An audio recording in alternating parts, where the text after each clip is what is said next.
nyo. It's 4 p.m. We're bringing news. And the stories behind the headlines. This is StoryCon. I'm Regina Lay. I'm Ed Lingao. The stories we're watching this Thursday, October 2. At least 70 people dead and 294 injured after the magnitude 6.9 earthquake in Cebu, according to the latest NDRRMC report. President Bongbong Marcos announced the donation of 50 million pesos to the Cebu provincial government and additional funds to several affected towns. The Office of the President will also provide 10 million pesos to DOH hospitals in Cebu and 5 million each to provincial hospitals to support recovery efforts. Marcos is currently in Bogos City, where several residents have put up signs pleading for food and drinking water. Tropical storm Paulo maintains its strength east of Infanta, Quezon. Pagasa says Paulo may reach severe tropical storm category tonight before making landfall over southern Isabela or northern Aurora province tomorrow morning. It will exit the Philippine Area of Responsibility on Saturday. Now, parts of Isabela, Quirino, Nueva Vizcaya, Mountain Province, and Aurora are under signal number 2, while several areas in Luzon are under signal number 1.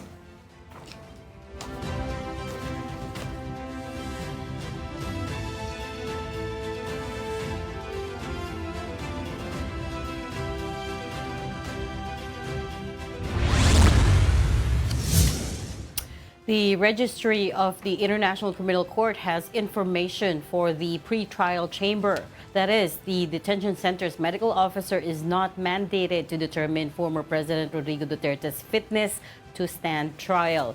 In a redacted report, the registry clarified that the officer's role is limited to monitoring the physical and mental health of detainees, as well as recommending adjustments for court proceedings such as sitting schedules or attendance arrangements. Duterte's defense earlier sought an indefinite adjournment on his case, claiming that their client has cognitive impairment.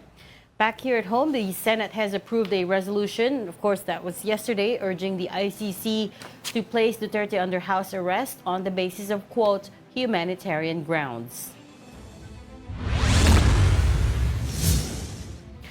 Baguio City Mayor Benji Magalang said he still trusts the integrity of the Independent Commission for Infrastructure, or ICI, and believes its investigation will remain credible. However, he questioned why he was suddenly barred from conducting an investigation while he was special advisor to the agency.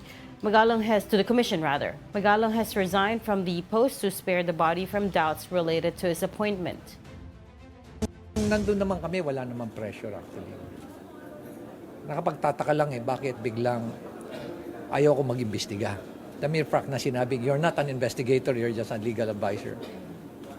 So, ibig sabihin, simple lang yon. Huwag ka na mag-imbestiga. So, ano pang purpose ko? Bakit ako nandun? Di dapat mag-resign na lang ako. Tapos bigla mong palalabasin na maanumalyang tennis court. I think, below the belt. And joining us today, Storycon's resident political heckler, Ronald Llamas. Good afternoon! Pakatindi ng ating politika, no? Meron kang bagyo, di ba? May bagyo sa labas, may bagyo sa loob. Meron kang bulkan. May sumabog sa labas, may sumasabog sa Meron loob. kang lindol. May umuuga sa loob. Tapos meron kang corruption. Yun talaga. Tapos meron kang privilege speech. One of those things is not the same as others. Ano yun? Parang Sesame Street. Di ba kayo nga yung Muppets? Hindi Sesame Street yun. That's the Muppet Show. Kaya nga, it's the same thing. It's a children's show. Kaya ako kasi kung ako masusunod, dapat merong malinaw na parameters ang privilege speech. Yes. Diba? Yes. Pero at the same time, how can they rein in their colleagues, right? Medyo...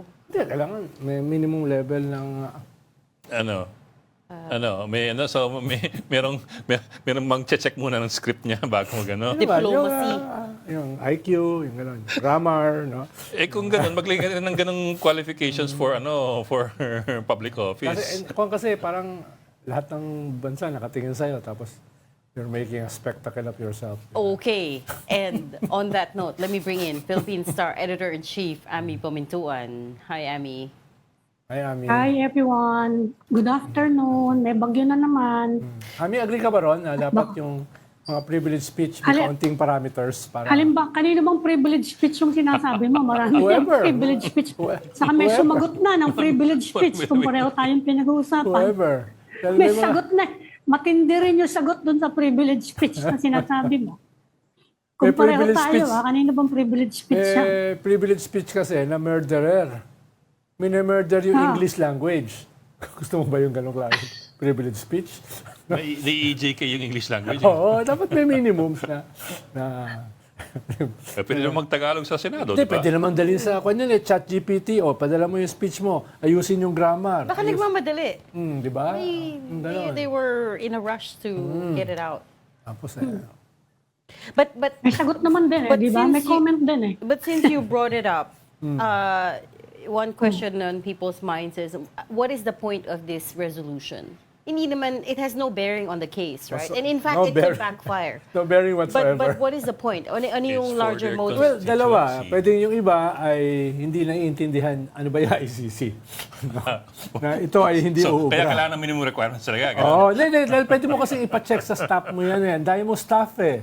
Dahil mo sa staff mo, ano ba yung ICC? Saka malaki budget for Pwede, MOE, ah. pwede ba ito? Pwede ba yung ganito? Ano ba yung track record ng ICC? Yung ikalawa, baka talagang political yung objective. Correct. Diba? So what are they trying to do here? Pero hindi lahat yon. Yung iba kasi, akala nila, talagang mabibring home si Digong at ma-house arrest.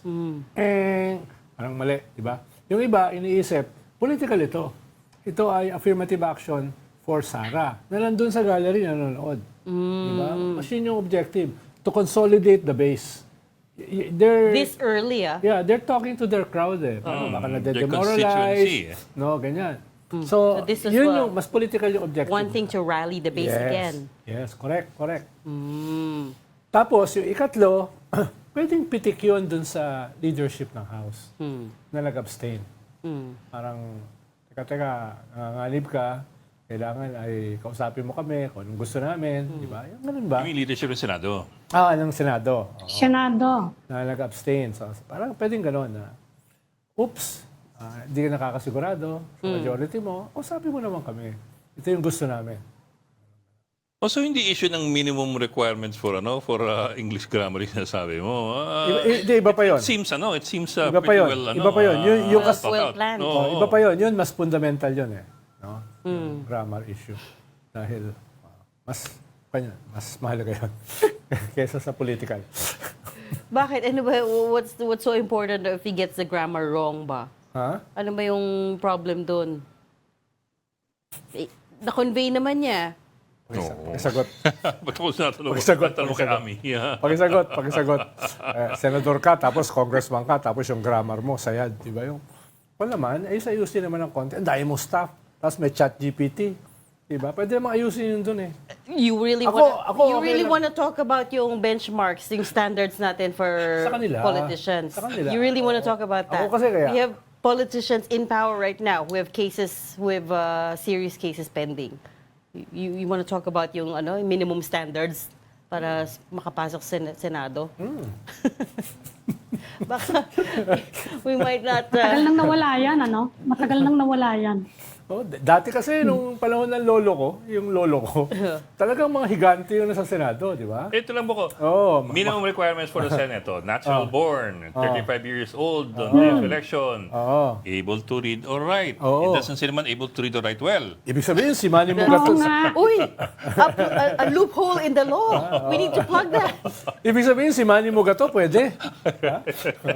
Yung ganong minimum, di ba? Hindi, nung pa, di ba, Ami, nung panahon ng mga lolo natin, mga higante yung sa Senado, di ba? Mga recto. Ang sabi nung di iba, ba? kaya lang, it will take kasi a charter change, ano? Kasi daw nga, tinanggal yung two-party system. Yeah. Under the two-party system, ang namimili nung mga kapwa nila member eh. Siyempre, hindi ka kukuha, they allow the cream to rise within the party. Yes. Hindi pipili yan ng medyo alanganin nga yung qualification. Siyempre, hindi sila re-respetuhin ng membro eh. Eh ngayon, strike anywhere kahit sino na lang eh. nung kwan kasi ako, nung Yan ang elementary. isa sa mga sinasabi nung panahon ninyo, ha, Ronald. Nung Kasi elementary kasi Marcelo ako. baby na ako eh. Inabutan ko na yung ano. Nung elementary ako, narinig ko si Kwan Tanyada, tsaka si Jock. No? Erin Kaya nga. Tanya. Si hindi. Si Si Taning. Akala ko si Yeah, Governor yeah. General narinig. Oo, si Tanyada tsaka si Jock, no? Elementary ako, sabi ko, ang gagaling nito. Wala pa akong alam sa politika nun eh. Pero naramdaman ko yung essence ng sinasabi nila, tapos yung emotional impact Do ng you need to sinasabi be nila. a good orator to be in the Senate? Oo, pero kailangan din ng substance. Yeah. Ano yung To defend your oratory skills views, pa yun to defend your views. Debate eh. Saka Pero yung since it's a substance, law-making body, Yeah. karamihan talaga dyan mga bar top notcher yung mga yan eh. Talaga mga abogado sila. Mga tested yun. Naiintindihan nila kung ano yung batas para alam course. nila kung ano babaguhin. Oh, of course. Dati, di ba, Ani, Dati. may tinatawag na filibuster. Oo. Pwede ka magsalita ng ilang araw. Tapos Forever nakikita remember. mo, nagsasalita, walang script, walang binabasa. Tuloy-tuloy lang, stock knowledge lang. Ubusin ang oras niya. Oo. The filibusters. Ngayon kasi nakikita mo, wala nang stock, wala pang knowledge.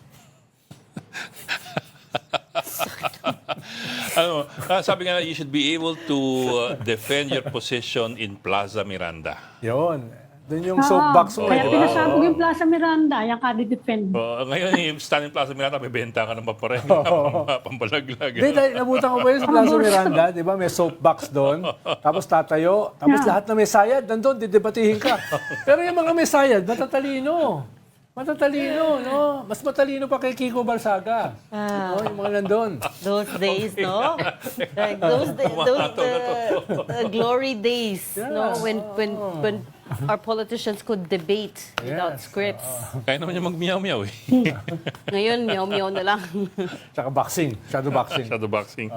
Uy, teka. Tsaka non-sequiturs. Si Arles. We have somebody all the way from Cebu Province.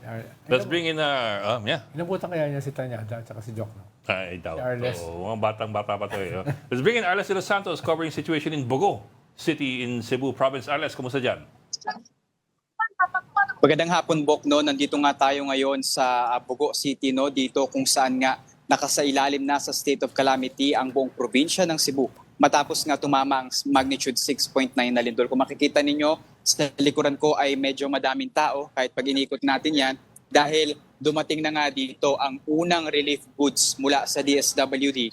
Matapos dumating dito kaninang umaga at maglibot-libot sa iba't ibang bahagi ng Bogo si Pangulong Ferdinand Marcos Jr. sa tala ng Cebu NDRMO, no? Umabot na nga sa 72 ang mga nasawi, kung saan umabot na nga sa 294 ang naitala na nasaktan. Yung mga nakikita ninyo sa inyong screen, no, ayan yung bugso ng tao nang dumating itong truck ng relief goods. Dahil ayon sa kanila, ilang araw na lang sila, mula nung Tuesday, no, nung nangyari ang lindol, ay ilang araw na sila na talagang kanya-kanyang diskarte para lamang magkaroon ng kanilang mga pagkain. Bukod pa dyan, natutulog na sila sa labas ng kanilang mga tahanan dahil ito daw ang ligtas na lugar kung saan pag nagkaroon man muli ng paglindol ay ligtas sila. Kumpara daw sa kapag nasa loob sila ng kanilang mga tahanan na maaari silang malibing ng buhay. Bukod dyan, no, ay meron na rin naitala na 30 nga ang nasawi dito sa Bogo. 22 naman sa San Remigio at meron pa sa Medellin, Tubogon, Tabuelan at Sugod. At sa isa sa mga barangay na pinuntahan natin dito, Bok, ay meron nga tayong nakuhang mga ulat na namatay ang ilan sa mga, o nasawi rather, ang ilan sa mga magkakamag-anak, no? Dahil nga sa lakas nitong lindol na naranasan nila dito. Bukod pa dyan, yung isa sa mga pension house dito, pension home, kung saan nga meron ditong 14 no, na kwarto na pwede sanang mag-accommodate ng mga bisita at mga turista. Lahat yan ay magkakasama na natumba. Bukod pa yan sa mga bahay na nalubog dito. No? At sa pag-iikot natin dito, walang kuryente dito. At yung mga tao ay nag-charge lamang ng kanilang mga telepono sa pamamagitan ng mga generator na sila ay nakapila at talagang tinitiis ang sikat ng araw para lamang magkaroon ng battery ang kanilang mga cellphone at magkaroon ng komunikasyon sa kanilang mga kapamilya na nasa ibang lugar ng Cebu o nasa Kamaynilaan.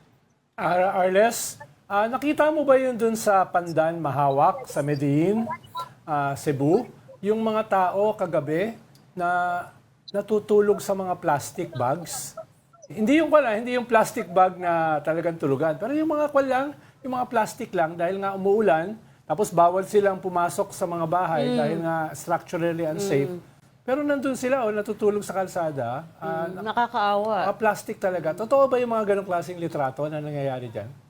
Totoo yun, Ronald, no? At hindi lamang yun doon sa Medellin, kahit dito sa Bogo at doon sa ilang mga bahagi pa ng ating pinuntahan sa San Remigio ay ganoon din ang kanilang eksena dahil bukod dyan no, na hindi na nga ligtas ang kanilang mga tahanan para kanilang pamalagian, meron din sila mga issue kagaya na lamang ng mga dingding na bumigay na mismo. Kaya kung meron man silang mga tahanan, hindi pa rin sila makapapasok dahil kung itutuloy nila na mag-decide na doon pa din manatili, baka yung kabilang dingding naman daw ang bumigay at matatrap pa din sila. Kung saan nga, ayan ang isa sa mga dahilan kung bakit at paano natagpuan ang ilan sa mga na-retrieve na mga katawan dito na nasawi na nga dito sa 6.9 na magnitude ng lindol. Yung mga kalsada rin dito, Ronald, ay talagang parang tinungkab-tungkab na yung mga parang talagang nagsasalubong yung mga kalsada at may mga malalaking bitak sa gitna. Yung ilan dito ay medyo nalagyan na ng patong no para lamang patuloy na madaanan kasi maging yung mga tulay na nag-uugnay sa mga probinsya na ito at mga munisipalidad ay talagang nasusubok na rin. Meron nga tayong nakita doon sa Daang Bantayan, mayroong magkapatid na nasawi na wala silang kasama sa kanilang tahanan nang nangyari yung insidente.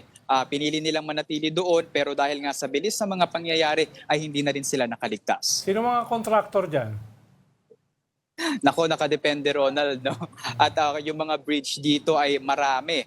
Parang sanga-sanga din yung mga establishmento naman, mayroong mga basag-basag na, yung mga salamin, mayroong mga yung rooftop nila ay talagang giba-giba na rin. Maging yung mga paaralan, kaya pati yung mga estudyante dito ay walang klase, wala ring trabaho. Yung mga residente dito, kaya ang kanilang pangamba kung magpapatuloy na hindi magbabago yung state dito no sa ground zero, particular dito sa Bogo, ay baka daw magpatuloy ito at maapektuhan na nga yung kanilang buhay mismo, yung kabuhayan nila mismo no. Hindi kasi nila sigurado kung bukas kagaya nito yung truck na malaki dito ng DSWD, may ganito raw ba ulit bukas at kung magiging gaano nga ba kadalas ang pagdadala ng mga relief goods sa kanilang mga barangay dahil napakarami nga.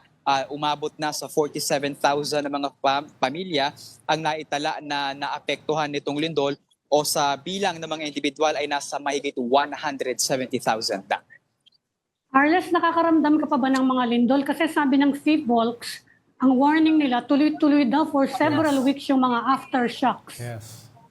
So far, Ami, ay meron tayong mga naramdaman kanina no, na aftershock. Kahit nga noong kagabi, no, nung paglapag natin dito, at medyo nakagugulat dahil syempre wala namang lindol doon sa Maynila kung saan tayo nanggaling, pero given na hindi sigurado kung hanggang kailan makararamdam ng mga aftershocks o kung magkakaroon pa ba muli ng malaking pagyanig dito no ay hindi rin natin nasisiguro. Pero so far naman ay itong nangyari na paglindol ay wala naman daw koneksyon sa mga bulkan na nakapaligid dito sa Cebu at wala ring tsunami alert na itinataas nitong mga nakalipas na oras. So panatag pa ngayon ang mga residente dito, talagang nasusubok lamang sila dahil nga sa kanilang pagkain, tubig at kuryente na hanggang sa ngayon ay hamon pa rin para sa kanila. Siguro Ed, bago kailangan natin paliwanag anong ibig sabihin ng aftershocks. Di ba nag-evacuate nung hospital kasi daw nga natatakot silang bumagsak. Hindi naman emergency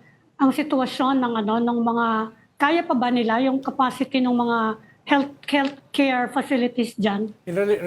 Related nga diyan, Ami, yung sinasabi ko na baka akala ng mga tao dahil aftershocks ay mahina, medyo safe na sila.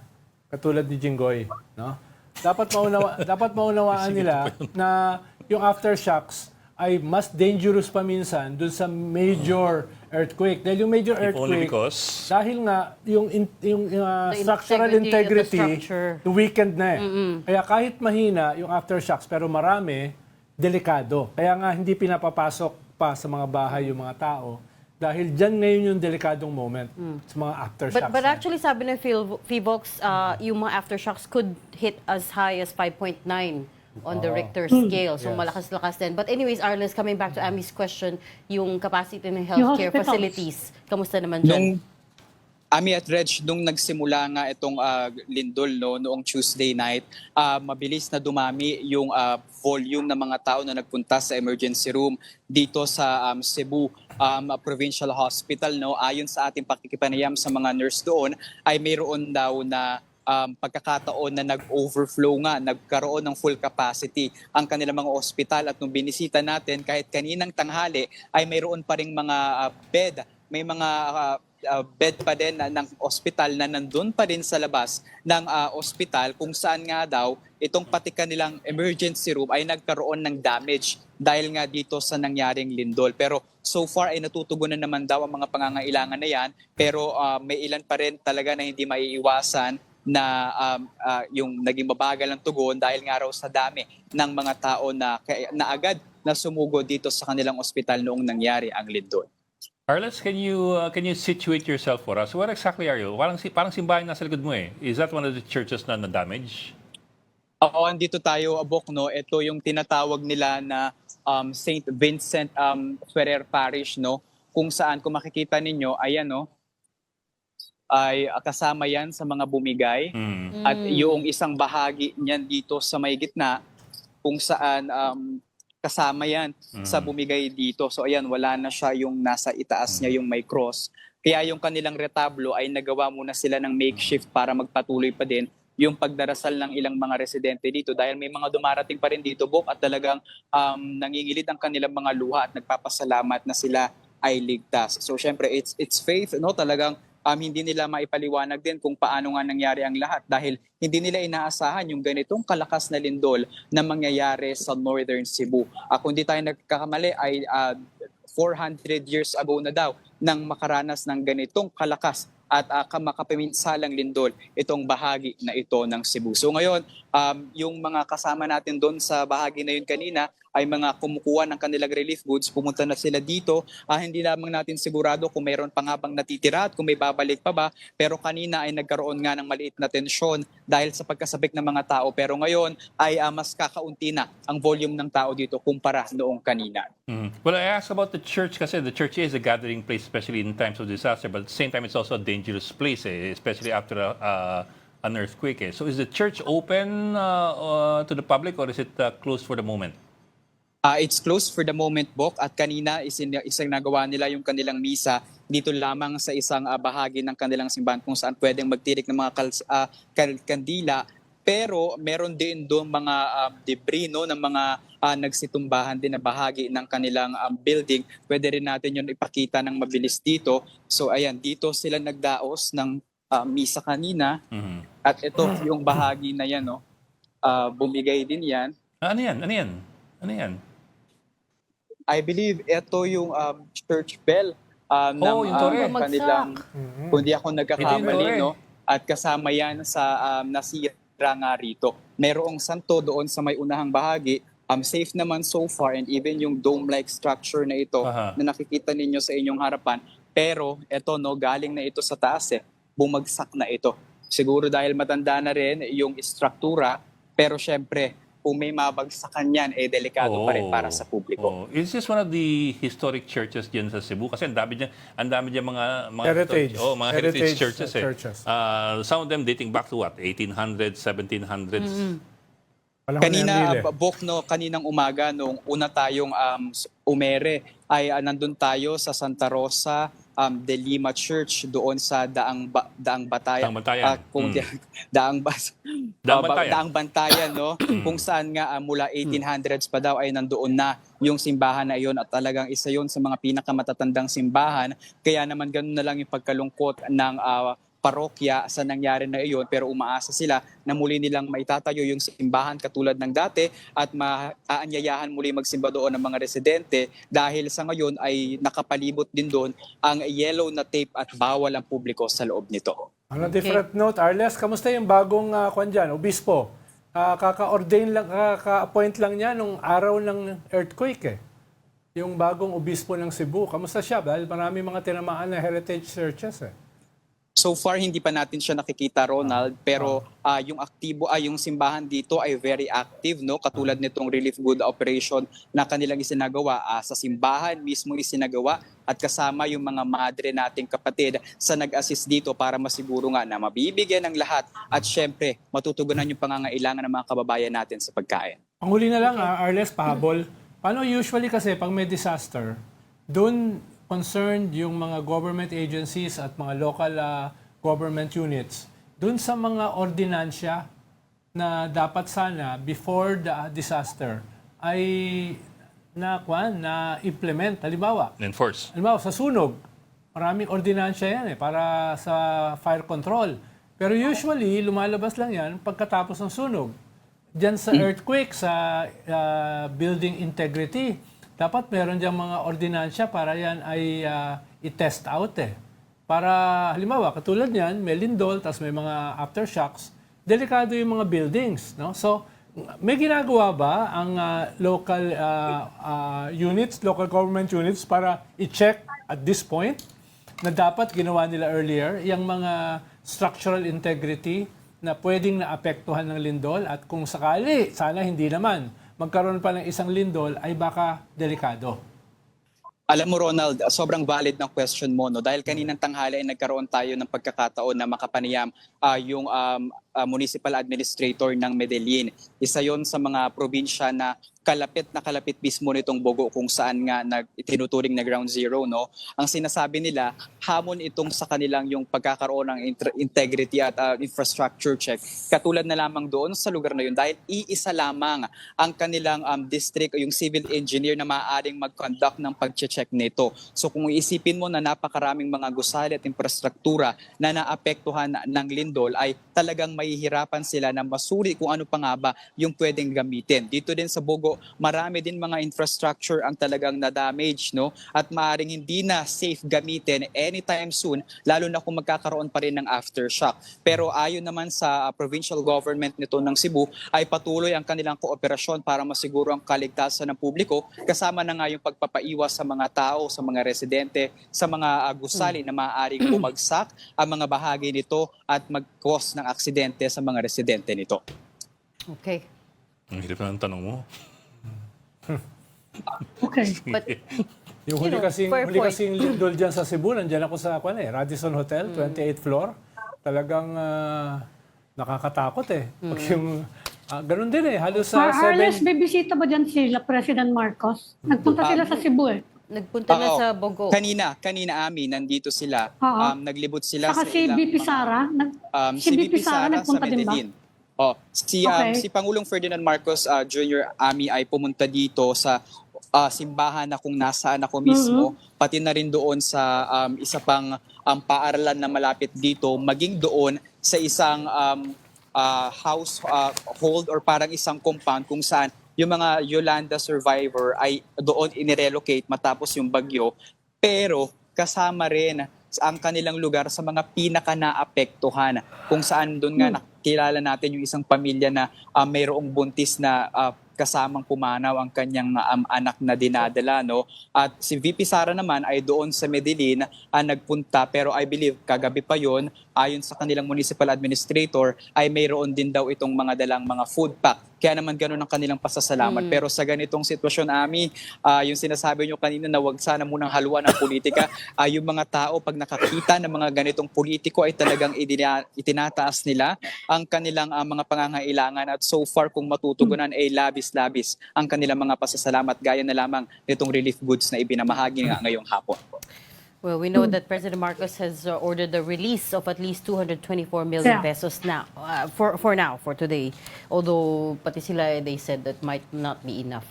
But okay, thank you so much for your reporting, mobile journalist Arles de los Santos. Maingat ka, please be safe. Salamat, Arles. Thank you po. Thank you. Still in Cebu, let's check in now on the municipality of Tabogon. We have mobile journalist Evan Tarinque there, coming to us live as well. Evan. Reg, nagpaskil na nga ng mga karatula yung iba't ibang mga presidente ng barangay Tapol dito sa Tabogon. No? Ang hiling nila tulong na mabigyan na sila ng pagkain at malinis na tubig, no? Ilang araw na rin kasi nilang tinitipid yung kanilang mga natitirang supply ng inumin. Sa aking kapanayam, kanina ipinakita pa ng isang residente yung naiiwan na isang galon ng tubig na water drinkable, no? Yun na lang yung natitira nilang tubig kanina at paghahaluan pa to ng nasa 5 pang katao, no? 5 kasi sila doon sa kanilang pamilya, no?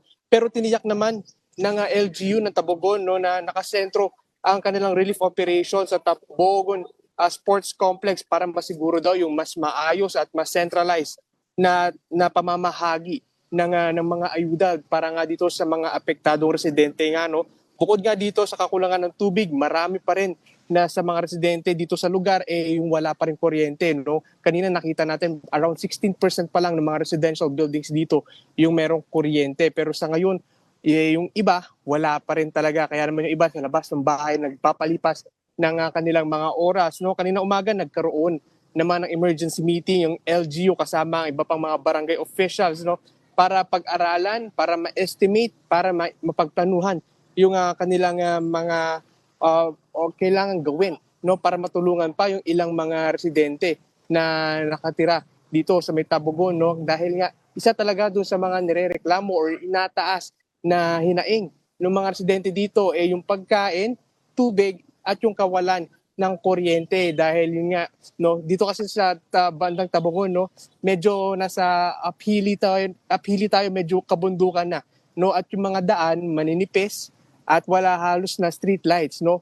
At yung isa pa dito sa napansin natin, no, yung mga bridges dito papasok at palabas ng Tabogon, talagang nakita lumaki yung uka at nagkaroon ng kabitak-bitak yung mga bridges ngayon. So yung mga sasakyan, mga motor, dahan-dahan munang dumadaan sa mga tulay na ito, no. Pero para nga maiwasan yan, no, nagbabala na rin yung Tabogon LGU na yung mga residenteng nakatira malapit sa mga flood or sa mga landslide prone areas, magsilikas muna at mag-evacuate muna, dahil yun nga, no, unpredictable pa kasi yung mga oras na to, no, dahil nga sa taya ng PHIVOLCS mahigit 2,000 na yung mga aftershocks na kanilang naitala sa mga oras nito. Reg? Evan, anong emergency nilang relief for the power? Kasi nakikita ko yan, ano, kapag nagkakaganyan ng sira ng mga electrical Yung network poste. dito sa Maynila, inaabot ng 1 linggo 4 to 7 days bago maayos. Kailangan mo itaas yung poste, ayusin yung ilalim. Pero dyan mukhang mas malala Anong balak nilang gawin?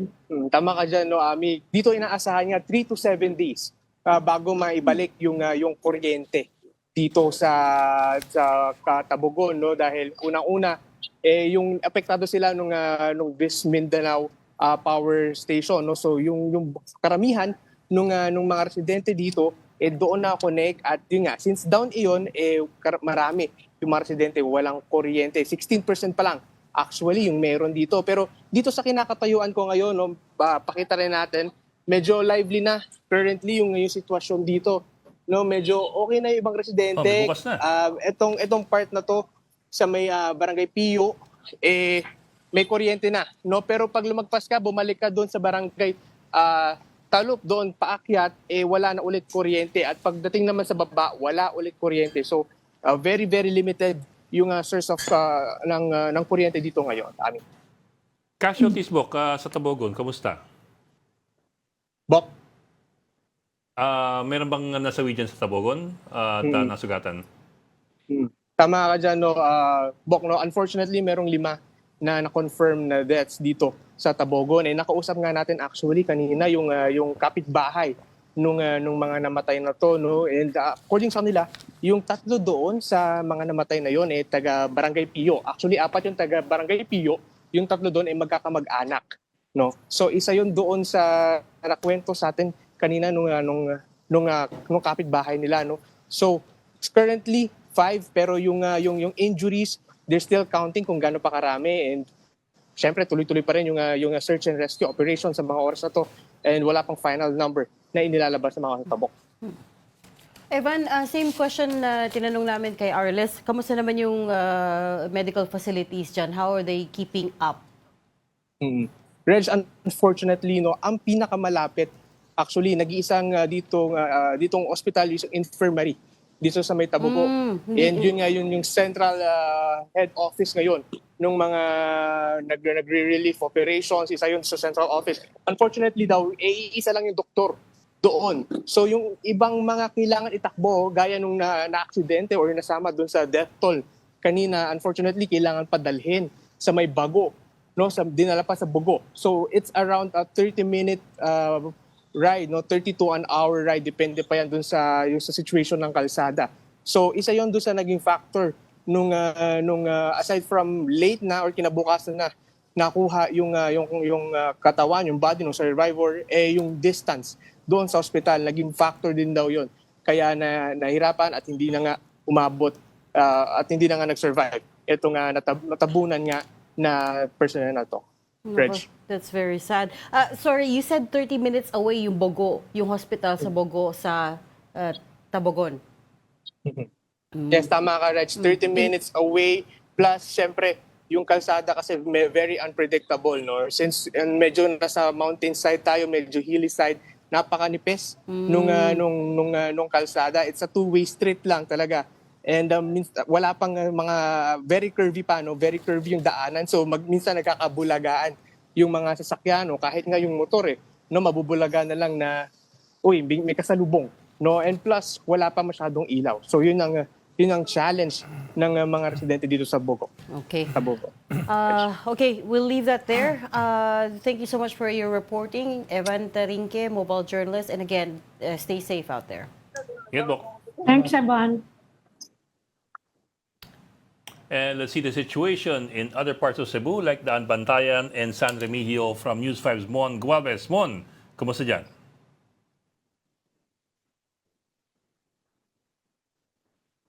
Mon, can you hear us? Medyo nag-freeze. Yeah, there, we see you. Go ahead, go Or ahead. not good screen. Okay. I think my audio is good and my signal is great. Yep. So far, bayan ng San Remigio kung saan ako naroon ngayon, tuloy-tuloy pa rin yung mga tumarating na mga sugatan ng mga residente after itong naranasan ng magnitude 16. Bakit? Meron pa rin mga sugatan up to this point. Marami kasi sa kanila galing sa mga mountainous parts dito sa bayan ng San Remigio. Kaya naman ngayon pa lamang sila nakababa at nakakuha ng tulong mula dito sa mga medical volunteers who actually volunteer themselves, no, para nga magbigay ng support. Some of them are nagdanggaling sa Cebu City, Talisay, Toledo, and other towns dito sa Cebu Province para nga tumulong lamang sa mga apektadong residente. Itong pinapakita ko sa inyo ngayon, these are ruins dito sa nasirang simbahan dyan sa Daan Bantayan naman. At yung kalsada na yan, hindi pa rin niya madaanan ngayon ng mga motorista dahil halos bumigay yung kalsada at nahiwalay na sa pinakatulay. Ito naman pinapakita sa inyo ngayon na sports complex, 6 ang namatay dyan ng mga individuals. 3 ang members of the Philippine Coast Guard, 1 ang galing sa BFP, habang 2 ay mga civilian. Sila'y naglalaro lamang ng basketball. Pero nang mangyari ang pagyanig, palabas na sana sila, biglang gumuho at nabagsakan sila ng malalaking tipak ng bato mula dyan sa sports complex. A total of 14 casualties or dead individuals ang naitala dito sa bayan ng San Remigio, Cebu, habang 180 plus na and continuously counting dito sa mga sugatan naman. Nung kahapon or kagabi, merong mga areas na hindi pa marating dito sa bayan ng San Remigio, pero kaninang umaga na napuntahan na ito, hindi naman doon nakasagabal yung mga daan. Kailangan lang nila umikot ng ibang route dahil may ilang mga daanan na merong mga damages pa. So far, ang naging problem pa rin talaga dito is yung communication signal at saka yung power supply at yung kawalan ng tubig. Marami sa mga residente na namamalimos na sa kalsada para lamang makahingi ng tubig sa mga motorista. No, yan, nakahile-hilera na nga rin yung mga water gallons nila dyan sa kalye dahil nga wala pang water eh. Ang sinasabi ng mga authorities, itong mga pump kasi daw ng mga water concessionaires dito eh, dependent sa power supply at dahil wala pang kuryente, kaya problema pa rin talaga yung tubig dito sa naturang bayan. So, ito yung pinaka nakakapangamba na sitwasyon dito. Ito nasa likod ko ngayon na parang tent city, mga modular tents ito na nakahanda pa nung bagyong Opong, pero ang problema, limited lamang yung number nito. As of now, more than 200 families na ang nagsilikas, pero yung modular tents na yan, nasa 50 lamang, 50. Kaya most of the families nagsisiksikan, 2 to 3 families are inside in one modular tent. Ang iba naman, pinagtatsagaan na lamang yung mga panig, trapal, no, para lamang may masilungan. Dito sila sa open space kasi nangangamba sila na kapag patuloy pa rin kasi yung mga aftershocks, no, kapag nakaranas ng malakas ulit ng pagyanig, at least dito daw they believe na safer ito compared to their houses na maaaring mabagsakan sila ng mga debris or other parts of their houses na maaaring tumama sa kanila kapag mangyari ulit yung malakas na earthquake. Amon, di ba even before the earthquake, problematic na talaga ang mga parts of Cebu sa tubig. Di ba? So mas lalong lumala because of the earthquake. So wala bang ginawang ganong klaseng paghahanda yung local government dahil nga from the very start delicate na yung potable water sa Cebu. They were caught surprised talaga Ronald, dito sa water supply kasi ako ngayon ko lang nalaman na they are dependent as well dito sa power supply. Kaya mas malaking problema talaga ngayon sa mga LGU at saka sa mga residente yung kawalan talaga ng tubig kasi yung pinaka-sources actually dito sa bayan ng San Emilio, 3 yung sources nila ng tubig. Pero lahat ng 3 na yun, yung mga pumps hindi daw gumagana dahil nga dependent siya or nakaasa lamang siya sa kuryente. Kaya ito yung pinaka-tinatrabaho ngayon. Ang pinaka-concern ngayon ng provincial government and the local government as well is may balik kaagad yung supply ng kuryente dito sa malaking bahagi ng northern part of Cebu province. So wala pa naman sa Kung may crisis problema level. sa tubig, kumusta yung sanitation? Kasi delikado yun related yun sa mga health problems, lalo kung may mga bata dyan. Tama. Kumusta yung sanitation dyan sa lugar? Oo, isa rin yan sa mga concerns ngayon in terms of health, no? Kasama yan ang tinanong natin yung mga medical practitioners kung ano yung mga concerns usually na dinadaing sa kanila. Meron na ring mga dumadaing na sa sikmura. So, isa to sa mga naalarma sila. Pero nagpapatuloy naman yung rasyon ng mga tubig dito. So, hindi nga lang enough so far to at least suffice yung population at saka yung dami ng mga nagsilikas na residente at saka yung mga apektadong residente kahit sa kanilang mga tahanan. No, so ito yung pinakamalaking concern ngayon dito sa malaking bahagi ng northern part of Cebu. Mon, yung mga nasa likod mo na mga modular tents, are those yung kulay pula or kulay orange, are those real tents that are weatherproof or waterproof kung sakaling umulan? Ay asat kasi yung iba nakikita nating mga modular tents dun sa mga evacuation centers. Shift. They're basically privacy tents eh. I don't know if that's the same thing there kasi yung iba nga privacy tents lang na nakalagay sa mga gymnasium para lang mahiwa-hiwalay Walang yung mga bubong. tao. So parang solid eh. Ito kaya, ano ba to? Lalapit ako, Eda, sa mga tent. Pero alam mo, itong mga tent na ito ay parang May bubong. kasi tents lamang. Ano po hawak lang ng tent ninyo. Ito ay ulan, kulambu lamang sa ibabaw. Pero babalik ako ngayon dito. Hindi ko lang kung narinig niyo sa studio na ang itsura nitong mga tents, yung buong niya, para lang siyang net.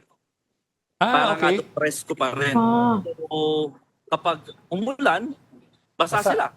So walang Basa lahat. tarpaulin sa taas, walang rain cover. Ay, dapat din sila. Walang rain cover ito.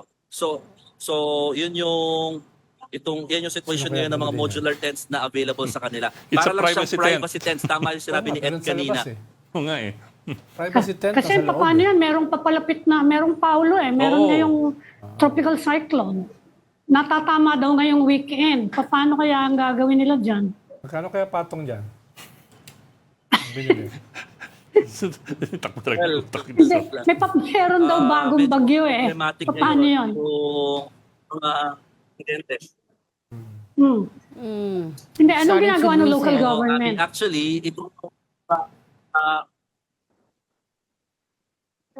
ito mga modular tents, Ami, ito yung hinagdapan nila nung bagyong Opong. Pero ngayon nga, nagamit na nila. So mukhang wala na sila talaga mga gamit eventually for another typhoon or for another disaster if Yeah. ever. Ang concern ko, Mon, Hirap, ano? dahil sa pagkaka-report mo, may problema sa tubig, may problema sa tutuluyan, dahil ito kasi hindi ito waterproof eh, no? At ang daming mga tao, hindi pwede pumasok sa mga bahay or buildings dahil nga delikado, hindi pa natetest out. Sa tansya mo, ay kung ito ay magpapatuloy on this level, ay without creating panic naman, pero will this become a humanitarian crisis? Nag-freeze na yung video natin kay Mon. Unfortunately, Ayan yan. medyo... Parang Ano, wala persistent siya sa For a long wifi. time. Oo. Kumusta? Yun yung worry Parang ko, mawawala nga Mon. yung signal ko. If this Ayan na, okay na. continues like this, Okay. baka maging humanitarian crisis siya at hindi prepared yung province. Not to panic, no? The people here, kahit pa paano, pero ito yung dapat solusyonan ngayon ng government, no? Yung concerns in terms of yung proper shelter para sa kanila. Kasi nga, takot yung mga residente magsibalikan sa kanila mga bahay. Most of them are staying outside, dito sa mga open spaces, and some are using these modular tents, pero, or yung ibang trapal at banig lamang, wala talagang cover at all. So, mas mababasa, maiinitan, malalamigan. So ito ay magdudulot lamang ng panibagong mga problema, mga sakit kung sakasakali. Problema sa tubig, ang resulta, problema na naman sa sakit. Ang concern dito, hindi dapat tumagal ng matagal, no, ng mga ilang araw. Kasi nga pag iyan naging problema in a matter of weeks, alam na natin yung kasunod na kwento. No? Yun na nga yung mga nabanggit natin problema. So these are the things na dapat masolusyonan ng pamahalaan. And when we ask them, ang sinasabi naman nila, they're doubling their time in addressing these concerns. Okay, I guess we should let Mon go kasi nahirapan tayo sa signal Oo na nga. Oh, Mon, maraming salamat at ingat parati dyan. Thank you, Mon. Salamat, Mon. Ingat. No? Buti sinong natin yung tent. Akala ko kanina solid eh. Akala mo Mukhang solid. solid siya from afar. Oh, Maliit yung kasi yung graphic mo pala. screen Yung natin. pala ano. Net. Oh, Net. Hindi nga tent eh. Tawag doon, pang Hindi kaya Colombo. di ba dati may magagandang tent yung dinala sa bagay, napakatagal na ng Yolanda, no? Matagal na yun po. Saka ano yun eh, yung mga donation yun dekada ng na mga yun. international, ano yun, yung mga sturdy material. Of course, pa rin siyang liparin, pero matitibay yun eh. Pero ang lona, Kaya lang, hindi siguro, naman nag-tolerate yung napakatagal na lona. nun eh. Pwedeng i-recycle pag lona eh. Yung, Ang hirap.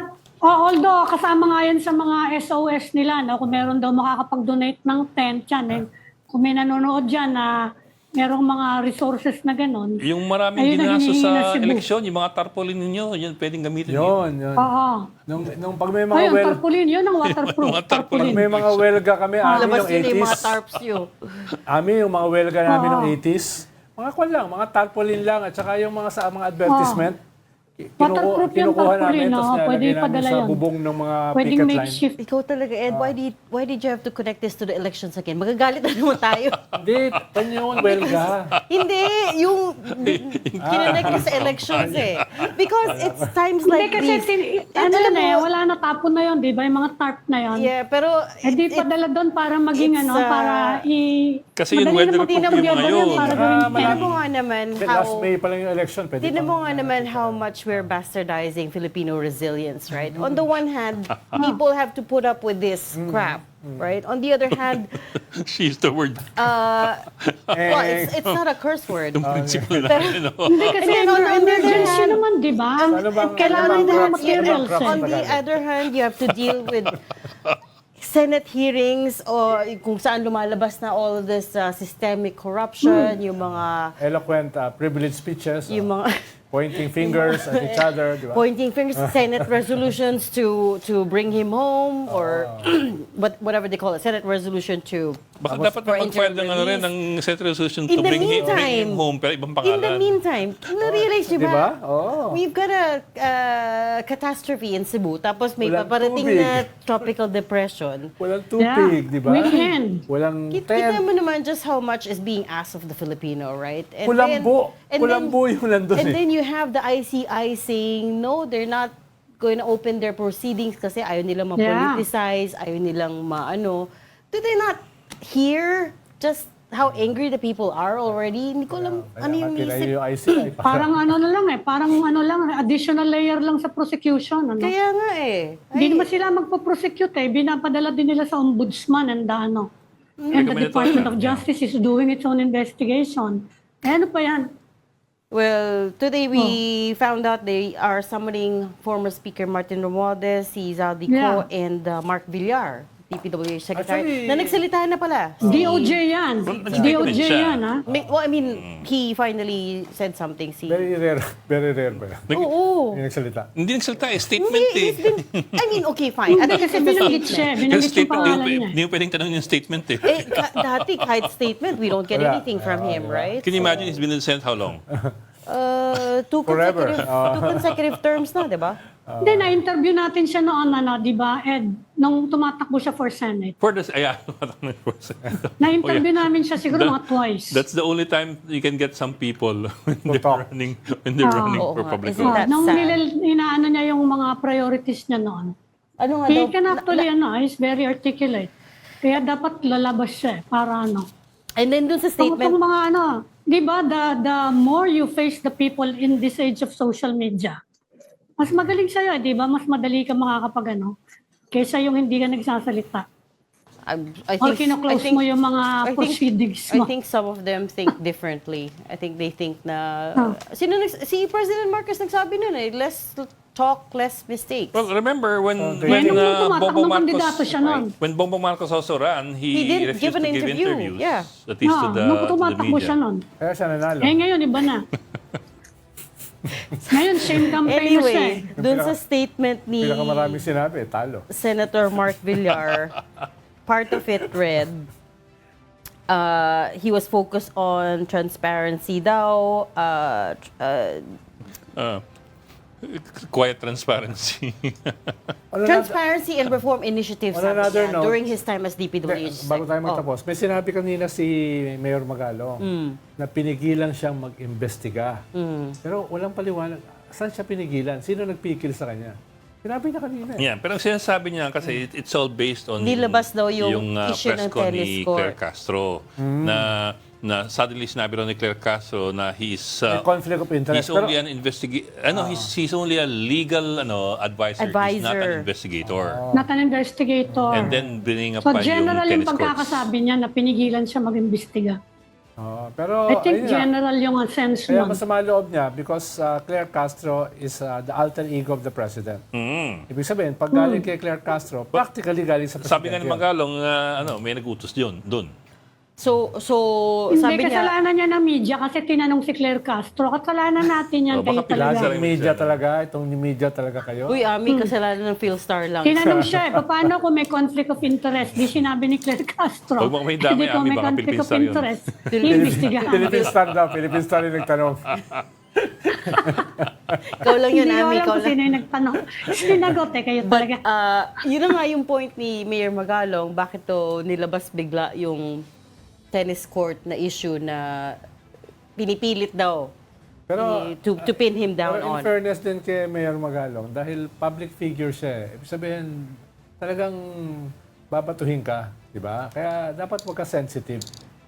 Huwag ka sensitive. Ilang siguro, mas ultra-sensitive siya dahil You know what he's... spokesperson kasi ng presidente yung nagsabi. You know what he said at the Senate today? Sabi niya, I feel like yung mga sinasabi niya in yung pagsama niya sa investigation struck a nerve. Yeah.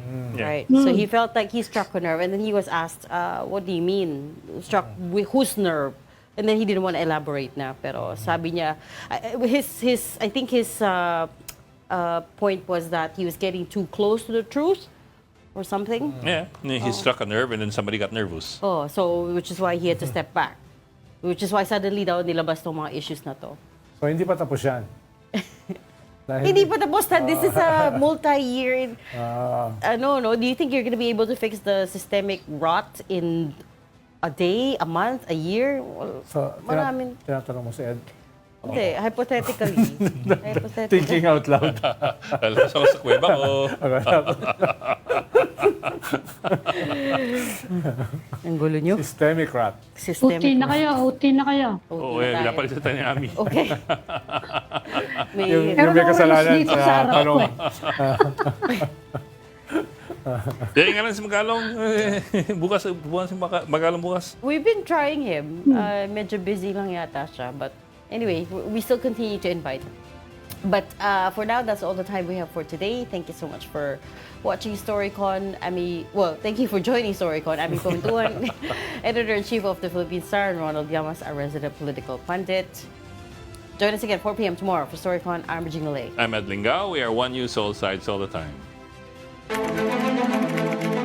This is the Story Conference Group or the StoryCon Group.